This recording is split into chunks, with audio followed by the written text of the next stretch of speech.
Hey everyone, so the title of this video probably has flat earth in it somewhere, and that's not clickbait, it is accurate, but it also isn't really accurate because, first, I'm not going to be arguing about whether the earth is flat or a globe, and secondly, because this guy isn't actually a flat earther. Or, well, he sort of is, but also not. What he actually believes in is the bigger Earth. Not to be confused with Bigger Luke, the slightly larger Luke Skywalker who definitely appears in some scenes in Star Wars. Google that if you still believe what they tell you about Luke. Anyway, unlike Bigger Luke, Bigger Earth is not just a couple centimeters taller than the normal Earth, but in fact it's so huge that if Bigger Earth was the moon, the Earth as we know it would only be one small crater on it, which is literally what it is because the moon is just a reflection of Bigger Earth in a spherical mirror that surrounds Bigger Earth. And normal Earth is the flat, circular bottom of a crater called Sulpicius Gallus M, which we see in the reflection of Bigger Earth, i.e. the moon. Oh, and also the lost city of Atlantis on Bigger Earth is reflected as a moon crater called Line. Like the moon, the stars are also a reflection of Bigger Earth. In that reflection, normal Earth is reflected as the star Sirius, and Atlantis is reflected as the planet Saturn. We have a double reflection. The moon is the total image, and the stars are a closer, detailed reflection. I guess the fact that Saturn moves around like crazy relative to Sirius, despite being a stationary crater on Bigger Earth, isn't a problem because reasons? Now, I've already made a whole video about the mirror moon, so take a look at that one if, after watching this video, you still haven't fulfilled your forehead bruising quota for the day. I didn't touch on the idea that the stars are also a reflection of Bigger Earth, because he hadn't come up with that idea yet at the time. It might be fun to look at that more closely sometime, but not right now. No, this time we're talking about the evidence that Disneyland was designed as a map of Sulpicius Gallus M, otherwise known as Sirius, otherwise known as Earth. And in case you haven't figured it out by now, this is not low-hanging fruit. This is ground fruit. So just roll with it. Have some fun. Take it away, XX Wimp Slayer Belgicus XX of Estonia. In this video, I will present you the holy grail of the Flat Earth movement. And no, it's not the United Nations map. I'm guessing most people who would click on a Flat Earth video these days know what that's a reference to, but for those who don't, I'll quickly explain. The UN logo depicts the globe, projected into 2 dimensions via azimuthal equidistant projection, centered on the North Pole and with a distance from that center of something like 17,000 kilometers, which is just enough to show all the continents with significant permanent populations while avoiding an ugly ring of stretched Antarctic around the outside. The fact that this is a projection of a 3D globe into 2D space is why the northern landmasses appear so cramped, while the southern ones are so badly stretched, making Australia wider than Russia and Argentina the size of Canada. The projection is accurate in the way any projection is accurate, but no more inherently accurate than any other projection. And there's absolutely nothing special about it being centered on the North Pole or having this radius. The globe can be projected this way from any point to any distance, or for that matter using any of the multitude of other projections that have been developed for various purposes. And what they have in common is they're all equally accurate representations of a spherical planet. I don't mean equally accurate in the sense that every property of the globe is depicted equally accurately. For example, this projection preserves the correct direction and distance of places from the center point, while another projection might preserve some other property, like how a Mollweide projection preserves area, or your typical classroom Mercator projection preserves the constant direction between points. So what I mean by equally accurate is that they're all wrong, and they're also all right. They just vary in which ways they're wrong and which ways they're right based on utility. But Flat Earthers seem to love this one in particular, apparently because they think it shows that the UN actually believes the Earth is flat and is hiding it in plain sight to, I guess, mock them while pretending Antarctica doesn't exist or something. And because some guy who believed the Earth was flat presented a similar projection, except with a longer radius, showing Antarctica as his idea of a useful map in 1892, which apparently makes it a flat Earth map first and foremost, as if they think that guy invented it, when in fact it had been in use for hundreds of years by that point. And I just realized I'm several minutes in here and I've only played like 10 seconds of Wimpslayer's 10-minute video. Great planning, Lodge. One of the viewers of my videos was intrigued by the plus ultra explanation in my previous video. He mentioned the existence of a secret society called the Plus Ultra Society. So I examined this society with some surprising results. Plus Ultra is a secret society comprised of the greatest minds throughout history that created Tomorrowland. Their motto is Cras est noster, which means tomorrow is ours in Latin. It was founded in 1889 by Nikola Tesla, Thomas Edison, Jules Verne and Gustave Eiffel. It went on to include other members such as Mark Twain, Ray Bradbury and Walt Disney. If you're gonna read straight off a fan-written wiki page for a fictional Disney movie, could you at least read a little bit faster? Here, let me tell you some more stuff they don't want you to know about Tomorrowland. Tomorrowland is a special dimension in time and space that resembles a futuristic version of Earth. The dimension/area of distant planet that came to be known as Tomorrowland was first discovered in 1899 by Nikola Tesla and other plus-ultra scientists. There's even a photo of Tomorrowland. How handy! Oh, and of course, we can't forget this top-secret information. Welcome to the Tomorrowland Wikia, a database dedicated to providing accurate and up-to-date information about the Disney movie Tomorrowland. Wimp?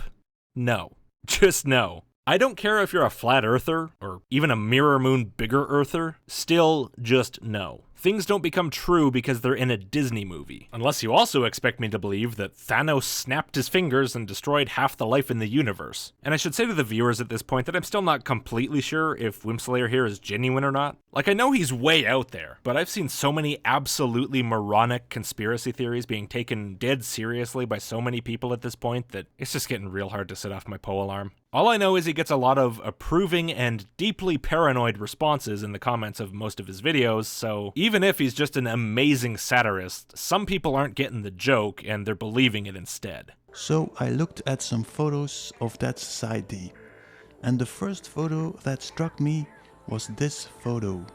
Ray Bradbury, in the middle, is working with some colleagues on a map. So by looked at some photos of the Plus Ultra Society, you mean you looked at random pictures of people mentioned in this 2015 movie's fictional backstory then? Not photos of these people in the same room talking to each other, or any photos that in any way demonstrate that Tomorrowland was a documentary. Here we have a photo of Ray Bradbury discussing Epcot Center because he helped design its most recognizable structure, Spaceship Earth. And I think if you look, you're not going to find a photo like this of him in relation to any Disney park's Tomorrowland, because he, like most of the other Plus Ultra members from the movie, had nothing at all to do with Tomorrowland. Not the real one or the parallel dimension one from the movie. Look at the form of the circle.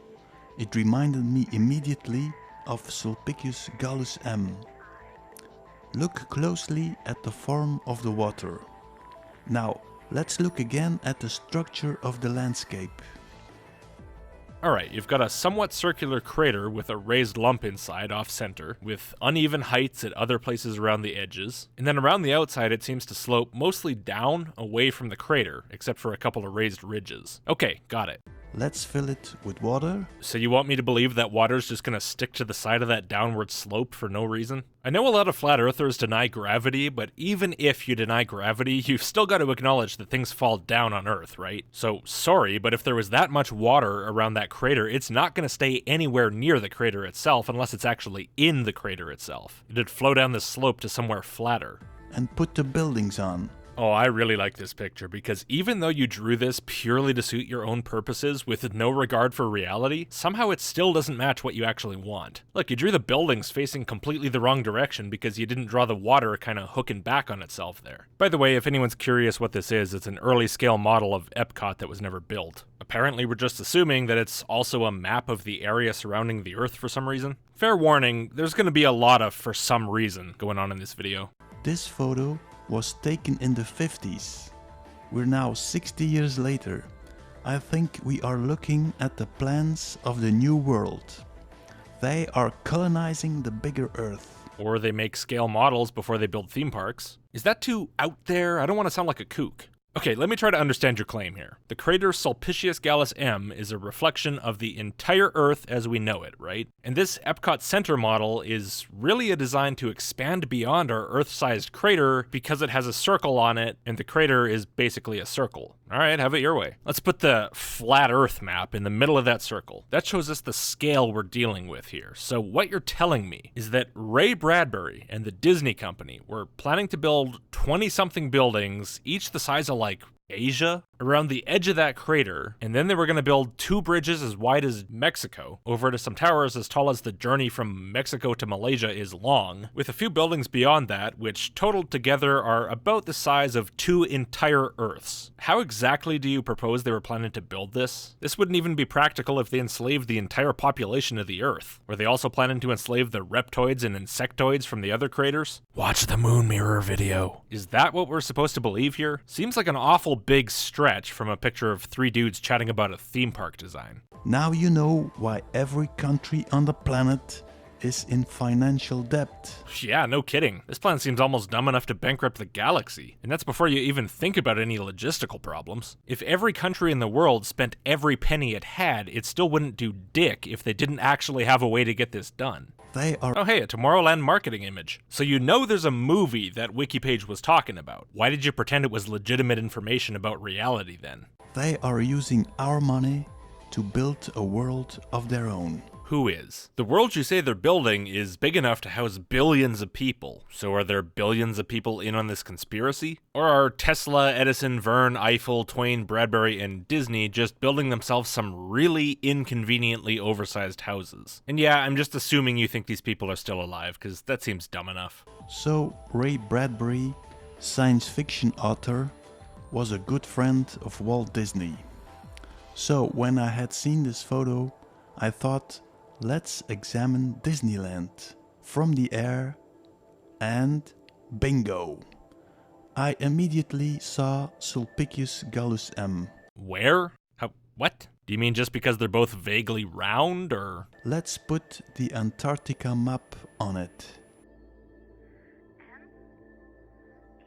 Wait, Disneyland here represents the crater, right? Or at least the flat Earth at the bottom of the crater? So why'd you just cover half of it up with Antarctica? That doesn't even match up with what you said in your other video about the mirror moon. In that one, you said the typical flat Earth nonsense, that Antarctica is a wall around the Earth. We take the flat Earth and we zoom in into the moon. If this theory is correct, now we understand why Antarctica, the so-called Antarctica, the snow wall, is being militarized.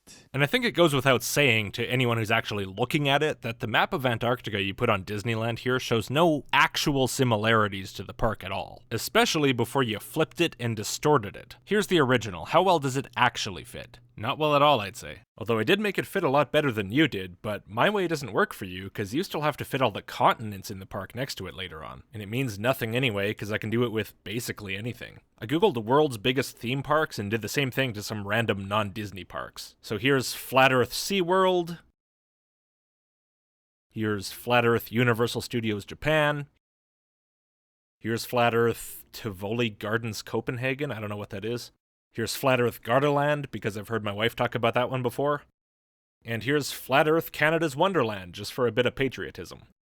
And I think that's enough to make the point. Pattern seeking is a double-edged sword, Whimslayer. It's a big part of what makes humans the smartest species on the planet, but unfortunately, it's also what makes us believe some really dumb stuff sometimes. And what does Disneyland have to do with any of this anyway? I know Disneyland has an attraction called Tomorrowland, but you said that Ray Bradbury and these evil Plus Ultra Society collaborators designed the trans-dimensional planet Tomorrowland from the movie, not Tomorrowland the section of Disneyland, and certainly not Disneyland itself. You then go on to show the Tokyo and Paris Disneylands, and again, nothing. Not a hint of similarity to Antarctica, not your butchered version and not the original. And even less similarity to a world map, azimuthal equidistant or otherwise. Which it should have, because Disneyland here is supposed to represent the entire crater Sulpicius Gallus M, which is Earth, which won't be clear yet to the audience, but it'll become more clear as we go forward. Flashing a picture of Antarctica on top of Disneyland more times doesn't make Disneyland more similar to Antarctica. I was looking for the Tomorrowland Festival in Belgium, Boom, and I saw the same map Now we're talking about the Tomorrowland Festival, which has absolutely no relation to the Disneyland feature or the Disney movie. In fact, when the Tomorrowland Festival went international and went to America, they had to rename it to Tomorrow World because Disney owns the naming rights for Tomorrowland and wouldn't let them use it. And the Tomorrowland Festival also sued Disney over the name of their movie Tomorrowland when Disney marketed it in Belgium, because the festival has the naming rights in Belgium. Are you telling me that despite the total lack of relationship of these things to one another, not only did Plus Ultra design the movies Tomorrowland in another dimension, and Tomorrowland at Disneyland, and Disneyland itself in multiple locations around the world, and a massively impractical and stupid Bigger Earth colonization project in the style of Epcot Center, but they also designed the random, what do they call stuff from Belgium again? Belgic? Belsh?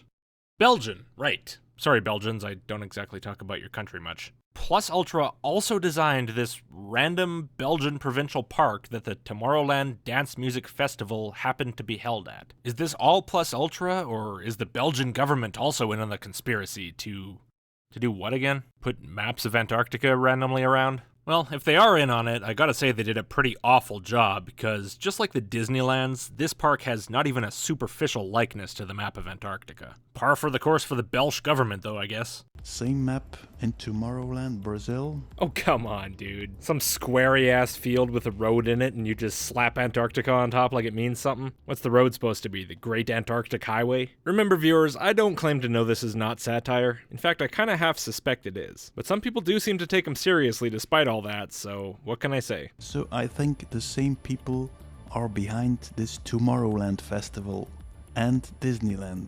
Based on nothing. But even if you could show that every Disneyland and every Tomorrowland festival location is a complete and fully accurate map of Antarctica, that'd still say nothing about the people running the festival because they didn't build the locations. In both Belgium and Brazil, they just used existing parks. I always found it very strange how some nobodies from Belgium suddenly make this gigantic festival and export this abroad. That's very strange. Who is paying all this? The attendees, that's how festivals work. But more importantly, this festival was not just created out of thin air by some nobodies. Tomorrowland was started in 2005 by an entertainment company called ID&T, who've been organizing another dance festival called Mysteryland since 1993, among other events. So these aren't just some nobodies, they're experienced festival organizers with the money to back it up. And also, although it can happen, Tomorrowland wasn't exported abroad all of a sudden. Remember, this festival started in Belgium in 2005, and it wasn't until 2013 that the American version started, which stopped after 2015, and the Brazil version only ran from 2015 to 2016. And originally, in 2005 and 2006, the festival only had 10,000, 15,000 attendees. There weren't just suddenly 400,000 people attending this festival. Your characterization of this as being some nobodies suddenly making a gigantic festival and exporting it abroad is completely wrong. But your complete lie there is really just a side issue, because the main point is that advertising a big party in a park does not require financiers with enough money to build towers the size of Africa off the edge of the earth. This festival is clearly created to promote chemical drugs and bring people in a state of hypnosis, just like Disneyland. Really? Man, I've been to Disneyland. Can't believe I didn't notice all the drug pushing. 8-year-old me really missed out. Although Tomorrowland does have a zero-tolerance drug policy, so if that's the kind of drug pushing you're talking about, I guess I didn't miss much. Let's return to the map of Disneyland America.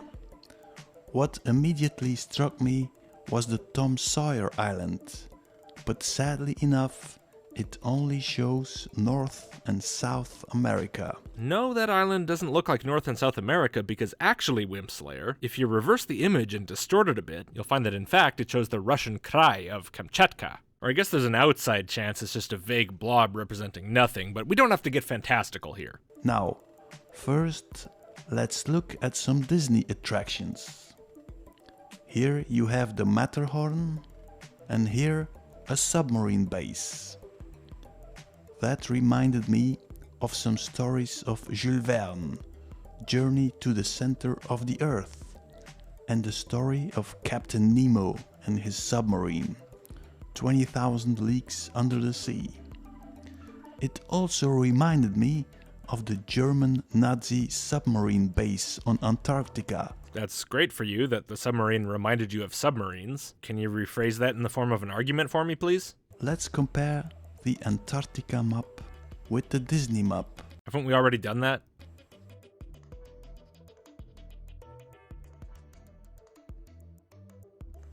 Looks identical. If by identical you mean nothing alike. At Disneyland, there's a bit of water next to some fake rocky land, and I can only assume you think that represents this area specifically, which is just a whole lot of ice and snow on top of some rocks sloping down off the ridge towards the coast. Representing that with water makes absolutely no sense, even if that body of water happened to have the same shape from the air, which it doesn't. What does the water represent as opposed to the rocks, by the way? Nothing about Antarctica itself seems to warrant the distinction. And then you have the Matterhorn, just a standalone mountain some distance away from the water. No enormous ridges crossing the whole area, no hint that the submarine area is somehow part of the mountain, or the series of ridges the Matterhorn represents a high point of. Given the distance between them, there's not even a hint that the two of them are related. And of course you're ignoring absolutely everything else in the park. This is the sloppiest kind of pattern seeking, especially since to even start making this comparison in the first place, you had to completely change the orientation of the Antarctica map from the first time you showed it, meaning that either your earlier assertion of similarity or this one is automatically invalid.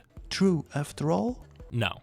So what's this now? You have Antarctica in your crater, which is a reflection of the flat Earth, so now you really do think Antarctica takes up basically half the disk and is not actually an ice wall. Why is your worldview so inconsistent? Then there must be a passage around to enter the base. What base? And why does there have to be a path around to it? At first I thought it might just be that the paths at Disneyland are in a pattern like that, but they're not. Either way though, I'm not sure what it's supposed to mean. That there's a route over or around Antarctica? Well, there is. You just cross it. It's not that big of a deal, unless you plan to go full Sound of Music on it.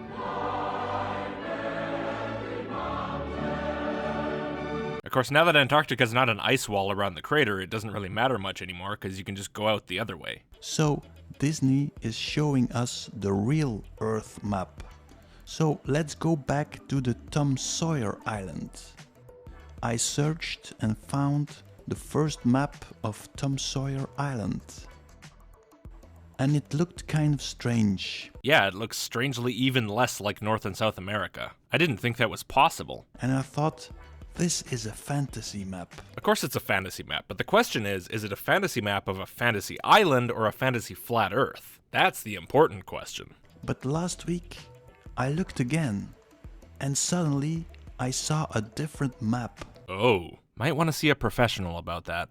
Let's look in detail. Okay, Fort Davy Crockett, Moffett, Arizona, and you show some rundown old cabin. No clue what that's supposed to mean. You have a mic. Could you maybe use it to clarify stuff like this? A rowboat at a dock represents all of Britain, apparently. Makes perfect sense. And a dock with a bend in it is Scandinavia. The bend's not even at the correct angle, which would basically make the dock bend right back on itself, and the end of it would almost touch the shore, but what the hell. It's a thing that sticks out in the water, and it's bigger than the boat, so therefore it's gotta be Scandinavia. Some houses on the dock don't look like maps of the Netherlands, Belgium, and Luxembourg, and therefore they must be the Netherlands, Belgium, and Luxembourg. Random stuff along the shore represents well-known features of Asia, such as Scandinavia, nothing, nothing, and nothing. A lump of land near the Great Boat of Britain represents Africa because,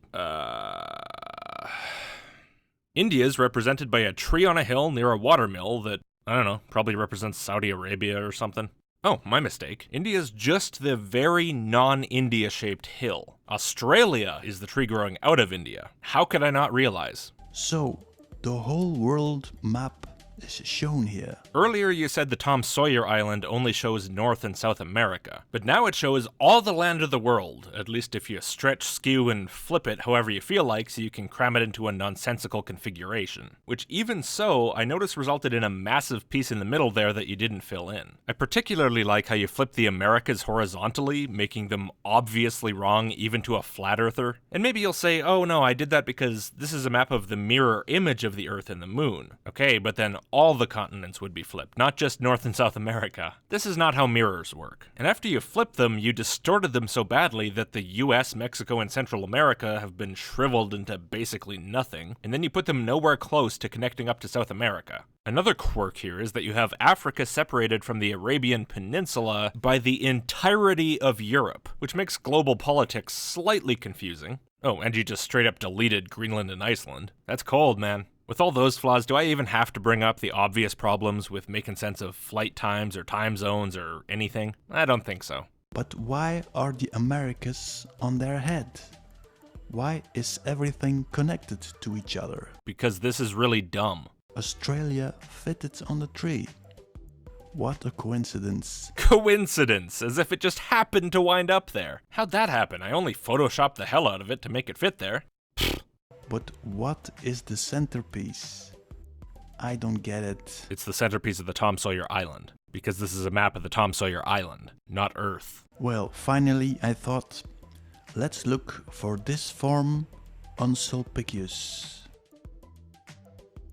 So after resizing, distorting, flipping, and generally screwing up the continents beyond recognition to make them fit the unmodified Tom Sawyer Island, now you're modifying the Tom Sawyer Island map itself to ensure either that your destroyed continents won't fit on your map anyway, or that you'll have to break them even more to force them to continue to fit. And all this just to make the map kind of fit some patches of light and noise. This is Nobel Prize-worthy stuff, Wimslayer. And whoa, it fits. Except it doesn't, because now that you've messed up the Sawyer Island map so bad, none of your continents fit anymore. You probably should have Photoshop abused those continents into shape along with the map if you wanted them to fit, but you didn't. So you take our existing world map, you cut off the Americas, flip it horizontally and put it on its head, under Asia.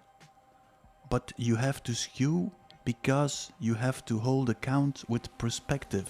Oh really? That's an awful lot of perspective to jam into a top-down view of a crater taken from space, don't you think? And no amount of perspective is gonna put Quebec on the west coast and Alaska in the east. Wait, is that Greenland? So you decided it exists after all. That is why Africa looks so small.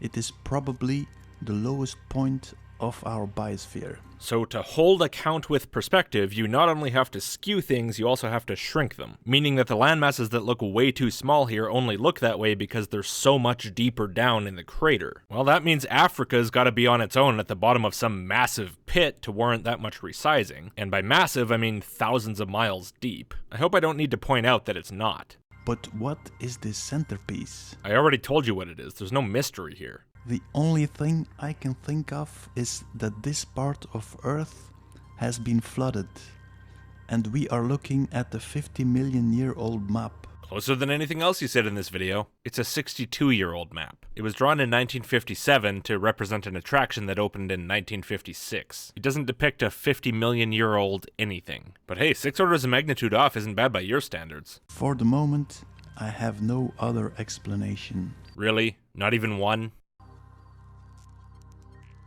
Dude, if I start seeing flat earthers passing this map around, I am gonna piss myself laughing. If you are actually just a Poe, that would be a glorious joke. The most similar map I could find was this one of Martin Waldseemüller, 1507. That's the most similar, huh? Well, considering that it looks completely different, despite you flashing red circles at random spots, I don't see why you bothered to mention it. So now I would like to thank Uncle Walt for this map. Oops, am I seeing someone else here? This is a building of the Disney Studios. Those dwarves, that's us. We are holding up the pyramid. Never held up a pyramid a day in my life. I know, get a real job.